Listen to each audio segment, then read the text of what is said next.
It's Dunyarzad's puppet.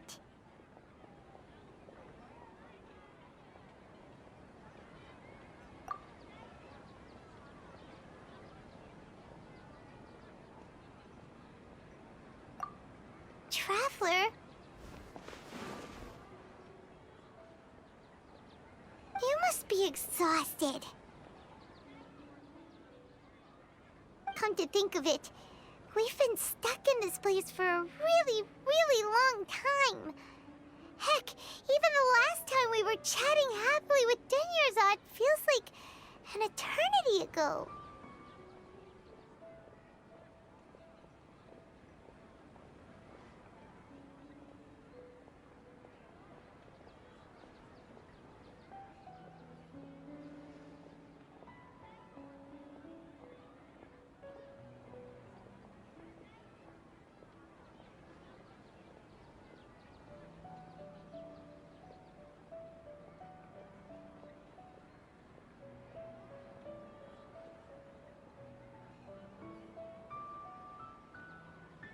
Paimon still remembers when we were sitting here, and the way her eyes sparkled when she talked about Nilu's dance of Sub-Zerus.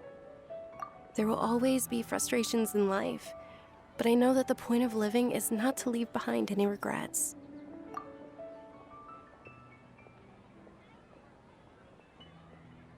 That was what the real Dunyarzad said, wasn't it? Does that mean... Yes, Traveler. What is it? Oh, so she's still just a puppet. But just now, how come... What? Where are we going this time? If you continue to resist, we will have to order an investigation into every single event organizer. The Grand Sage has already granted you much leniency.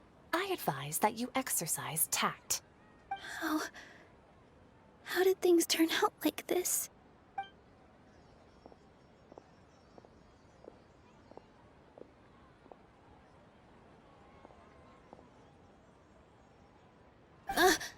Traveler? You don't have to get involved.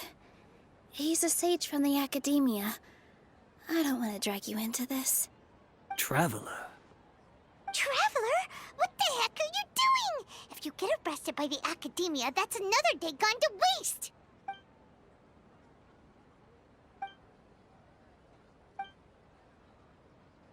Wait, they're not reacting. Have they been scared stiff? Oh, of course! If this is the Sage's plan, they wouldn't put themselves through this. So they're just substitutes. What is this? What happened to the Grand Sage and his entourage?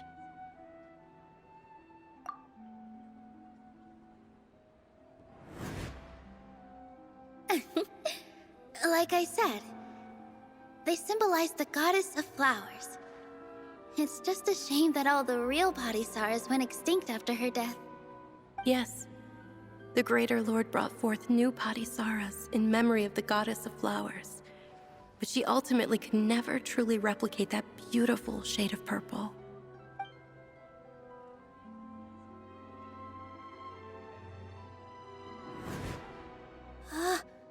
That beautiful shade of purple. Aren't these flowers real Padisarahs? Just like the ones from the legend? I didn't even notice. Dunyarzad, did you find these? But didn't you just say all the real flowers went extinct after the goddess of flowers passed away? So, how? Yeah. What's going on here? Huh? You guys are acting weird. But okay, I'll try. Hey!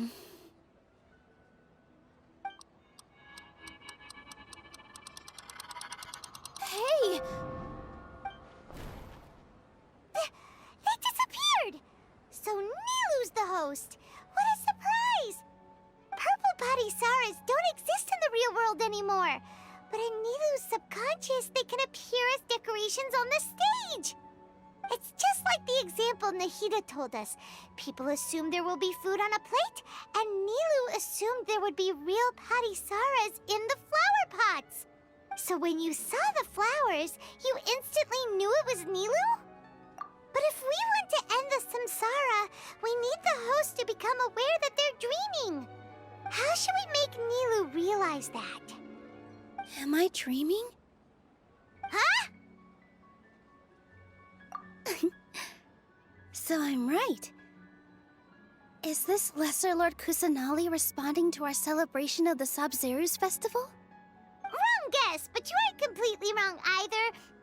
The point is, what made you think this is a dream? As far as you know, people in Sumeru don't dream, right? Yeah, but have you heard the tale of the first sage? To prevent a calamity, he went on a journey to find the Dendro Archon. Ooh, sounds familiar. Dunyarzad told us a story like that when we first arrived in Sumeru City. So it was about the first sage, huh? Yep, but in the part you heard, he hadn't become the first sage yet. There's more to the story. His piety and wisdom were acknowledged by the Dendro Archon, and she finally gave her blessing to him. All kinds of spectacular scenes appeared in front of the first sage, as if all the knowledge in the world was being painted onto a canvas right before him. He was captivated. After who knows how long, he mastered all the knowledge he could comprehend. Afterward, he said to the Dendro Archon, "I miss my parents, my wife, and my children.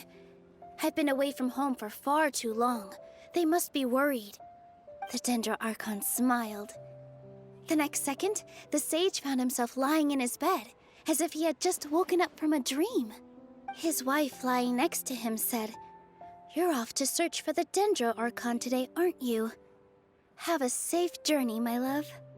In the end, the first sage took care of many disasters in Sumeru City and founded the Academia. What a happy ending. So, the first sage was dreaming ever since the beginning of the story? He never went on his journey? Yes, but his faith and determination were conveyed to the Dendro Archon, so she blessed him in the form of a dream. Paimon understands where you're coming from now. That's a really interesting connection. But we really gotta wake up soon, like the sage in the story. I see. Well, it just so happens that today's Sabzeruz festival is almost over too.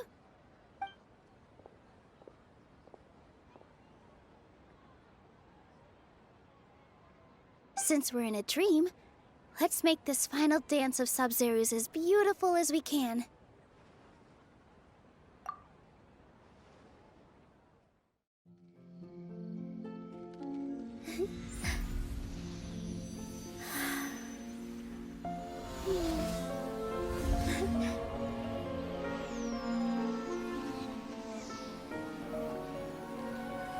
The wait is over, everyone. I dedicate this to our god, the dance of Sabzeruz.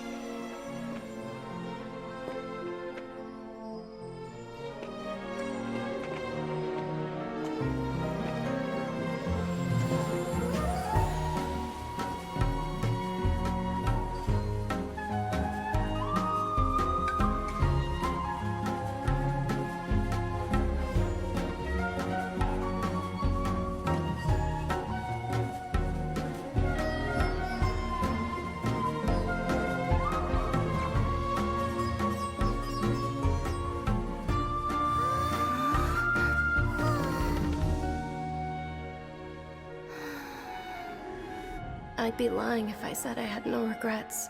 I would have loved to see Nilu's dance.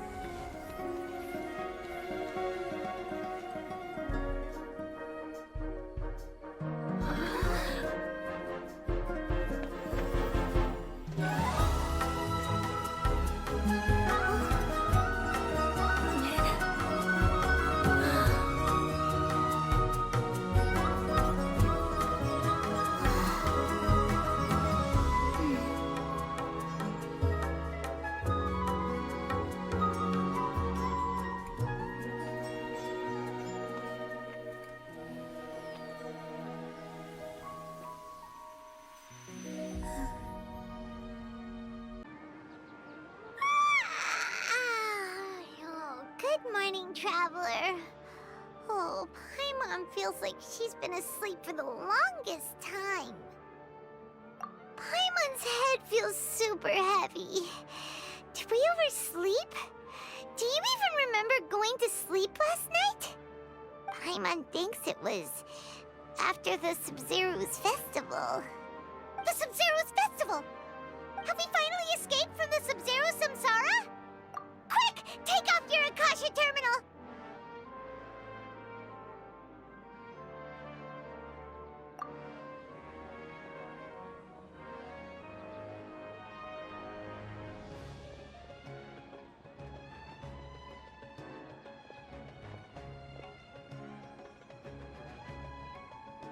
She's not in her room. What happened? Huh? What usual spot? Well done, Traveler and Paimon. And thank you, Dunyarzad, for organizing the Sumeru's festival for me. I'm sorry, who are... Dunyarzad! You're okay! Oh, don't scare us like that! Oh, Traveler Paimon. I have something amazing to tell you. I just had a dream, and I saw Nilou performing the dance of Sumeru's. You're actually Nahida, aren't you? Paimon felt like Catherine was acting weird when we met at the Sumeru's festival. And Dunyarzad, did you save her? It's a really long story. We shouldn't disturb her. Her consciousness is still weakened. Let's chat somewhere else. How about by the Traveler's favorite bench?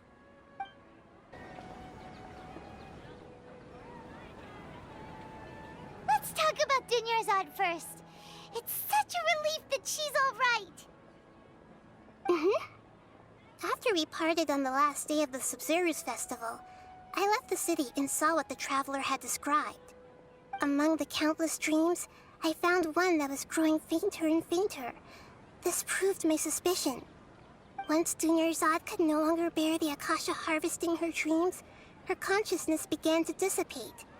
But this also meant it escaped the Akasha's control.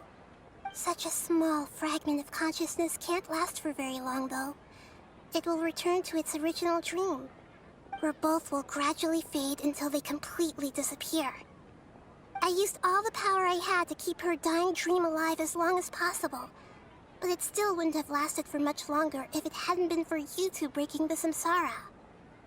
So it looks like we did manage to save Dunyarzad in the end. And not a moment too soon. Huh? Why are you two smiling so happily? I thought you'd be so moved that you'd start crying. I need to spend more time observing human emotions. Both are fine. Everyone reacts differently. All right. You two must have a lot of other questions for me, right? After all, you saved my faithful believer. As your reward, I will answer any and all questions. There's never been any big problems with the Academia's governance of Sumeru. This is the first time I've seen them step out of line. I wonder what caused them to go down this path, and what they hope to achieve. Even though the city's residents haven't noticed anything strange, if the Traveler hadn't broken the Sumeru Samsara, the situation could have become dire. I tried to do some investigating in the Akasha, but I couldn't find anything suspicious. And all the people of interest seem to purposely avoid wearing their Akasha terminals. I think they're deliberately trying to hide something. Oh, that reminds Paimon. In Gandharvaville, there was a sage who had invited Tainari to join some kind of project. Could it be related? Regardless, I need to first investigate the sage's motives, make things right, and punish them if needed. But I'll have to be discreet, or they'll see me coming. At the Avidia Forest, there was this incense that made the Traveler fall unconscious and dream of a huge tree and a red sky. You also heard someone's voice, right? It said world and forget me. Yeah, so you do know! We've been wanting to ask you what that was about, and if the red sky was related to Conria. It seems like the Traveler established a connection to Irminsul. That was a message left by Greater Lord Rukkhadevata's residual consciousness in Irminsul. Perhaps her last memory before she died. As you two probably know, Greater Lord Rukkhadevata disappeared after the disaster in Conria. The timings of these events do line up, so your suspicions are reasonable. A message from Greater Lord Rukkhadevata? We thought it was from the Scarlet King. The Scarlet King? That god who died even longer ago? Some present-day desert dwellers still worship him. You probably just heard some of their conspiracies.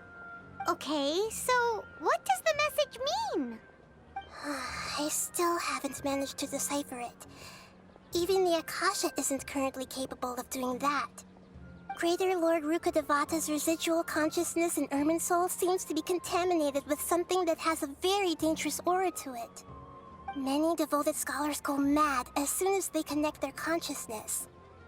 I've warned the academia about this many times, but people still keep falling victim to it. But I believe this is the key to saving Irminsul. That's why I've kept trying to decipher it. So the tree in the vision was Irminsul? Oh, Tainari also said that Irminsul is sick! Is it because of the contaminated consciousness? But even if you can't figure out what that vision was all about, it seems like our search for you was all in vain. The Traveler wasn't affected after coming in contact with that consciousness. I've never seen anyone like that. With you here, we may have a chance at deciphering it. No, we must decipher its secrets.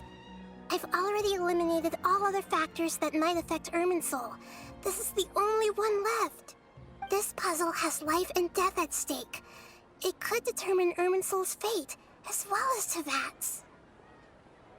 You mean how the Akasha stops you from having dreams? Yeah, it's been such a long time. No one's noticed something's up? It's not that no one noticed. It's more like no one cared. Ultimately, it's all rooted in the Sage's misdirection. Misdirection? The Sages convinced everyone to believe that being unable to dream is a sign of rationality and wisdom. Not dreaming is a badge of honor in Sumeru, even if the truth is that their dreams are being reaped by the Akasha. With their propaganda in place, the Sages can maximize their use of the Akasha to facilitate their research. Besides, Greater Lord Rukkhadevata must have created the Akasha in the hopes that it could be used to its full potential. That's why I've never come out strongly against this. Anyway, the perspective advocated by the Sages drowned out any voices of doubt. By now, even those who never use Akasha terminals find it too shameful and embarrassing to talk about their dreams. To be accurate, I'm using the Akasha as a medium to occupy Catherine's consciousness. How did you do that? Poor Catherine. Does this mean you can also occupy other people's consciousnesses? Theoretically, I can enter anyone's mind as long as they're wearing their Akasha terminal. The Akasha is the legacy of Greater Lord Rukkhadevata. As Lesser Lord Kusanali and the first Akasha terminal, my consciousness has always been linked to the Akasha. I've always respected my people's free will, so I've never actually occupied their consciousness. When necessary, I just borrow this bionic Snezhnayan puppet. Hold on. Did we just learn some deep, dark secret? So Catherine is... No wonder Paimon felt something was off about her. What about your own body? Why do you need to borrow other people's? Don't you live in the sanctuary of Surasthana? That story begins a long time ago. After Greater Lord Rukkhadevata disappeared, the Sages found my newly born self and took me back to Sumeru. At that time, I was young and weak. The Sages kept me in the sanctuary of Surasthana, ostensibly for the sake of protecting me. But I've hardly heard from them since. However, I do understand that they had hoped to find Greater Lord Rukkhadevata instead of me. a symbol of her passing. So, the sages basically put their new Archon under house arrest? How dare they! Why don't you teach them a lesson, Nahida? In some ways, they aren't wrong. Greater Lord Rukkhadevata was omniscient and omnipotent. Even after her death, the Akasha is still empowering this nation. And I'm still really far away from being able to call myself the God of Wisdom. Moreover, the Academia is also more proficient at governing this country. My existence has little meaning. Yeah, you got a lot of believers. Just look at the Sub-Zero's festival. Everyone who showed up truly loves you. Thank you for the kind words. But I honestly don't need physical freedom as long as I can connect my consciousness to the Akasha. Trying to find a way to save Irminsul is my life's mission and top priority. I will work on that, and try to live up to being a deity in the meantime. Every once in a while, I will also take up the duties of the God of Wisdom and enlighten a lost soul here and there. Doing all that should be enough. Got it! I hope my answers were satisfactory, seekers of knowledge. To be honest, maintaining Dunyarzad's fading dream took a lot of mental energy. I think I may need to rest for a while. Oh, and you don't need to worry too much about the Sage's activities for now. The Akasha won't be able to conduct another project on the scale of the Sub-Zero Samsara in the immediate future. Go and get some sleep. Leave everything to us. What a relief. This is truly the most exhausting birthday I've ever had. Traveler? Paimon? Why am I here? Do either of you know? Maybe you were sleepwalking. You know you can't wake up a sleepwalker. We happened to walk by, so we thought we'd wait for you to wake up. I see. Huh. I should visit my maintenance personnel sometime. Oh, I'm fine. I better go.